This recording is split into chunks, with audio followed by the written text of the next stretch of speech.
This tombstone is the Marguerite McBride and the wife of R.E. McBride. No, sorry, Kirk. She was on a ship called the Asia on Georgian Bay in 1882, and there was the worst storm ever recorded on Georgian Bay. And the ship left port, should have stayed in port, and it got up near Manitoulin Island, and it capsized. The storm was so bad. The lifeboats were smashed. Only 2 people survived the disaster, a young teenage boy and a young woman. This lady's body was found, and then she was buried here in Wilson's Hill. But they didn't, it was such a bad storm, they didn't even find many of the bodies. And there was 200. That total was 200. This is the McBride family plot, and the Asia Stone is just next to it. This is a zinc monument of 99% zinc. They were made in the United States near Boston, and then they would come up into Canada. And the openings, there would have been a commemorative plaque, they're all missing now.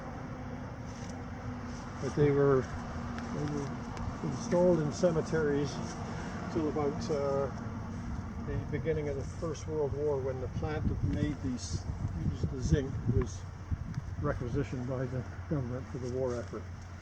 And then that was the end of that type of monument. Okay, when I came, this was leaning. It was over that much angle, and then this was broken off, so I fixed the top part, and then I put a new concrete base on to hold it upright. 2 Nixon stones to lift, and so I made this gantry just out of 2x4s, and then we hung the chain hoist on there, and then we'll walk over there and we'll show you the 2 stones that we lifted, Louis and I lifted. What I just said about the gantry.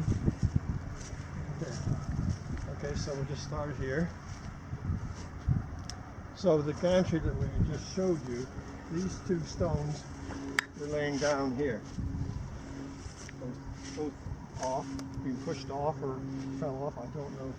So Louis and I again put the gantry over the top, used a chain hoist and straps. Louis had the right straps, and we lifted them back into place, the two stones. Sorry. When we found, that was a person that was sort of missing in our records. So because of course that stone hadn't been seen, the back of it hadn't been seen for many decades. This was my most difficult fabrication, because I had this had a break across there, so I had to make the frame to hold the two pieces. This is the two Clayton brothers, and when we came here, it was just, of course, leaning on the rail. So now that's clear of the rail, I can do the repair work on this rail and this post. Okay, this is the Draper plot, and this is the last, most easterly plot in the cemetery. But beyond the Draper plot, just through the trees, lived a man called Nick, and Nick owns the property all around this edge.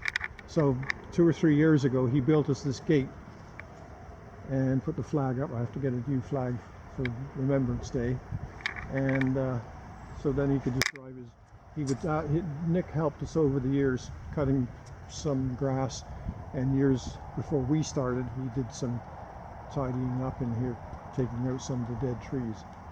So he was a great friend.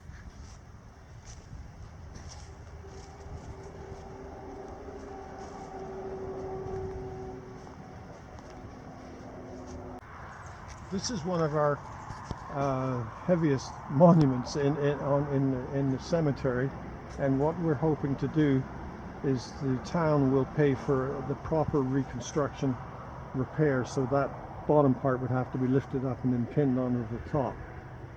So we're hoping that can be done in the next couple of summers, but that would be by, of course, the town and a professional company. And it's over here we've got this obelisk, and the top part is off, as you can see on the ground here. That's the top part. So then the professional company would come in and then do the repair to put it back on top of here. Again, paid by the town. Yeah, that might help push the town a bit.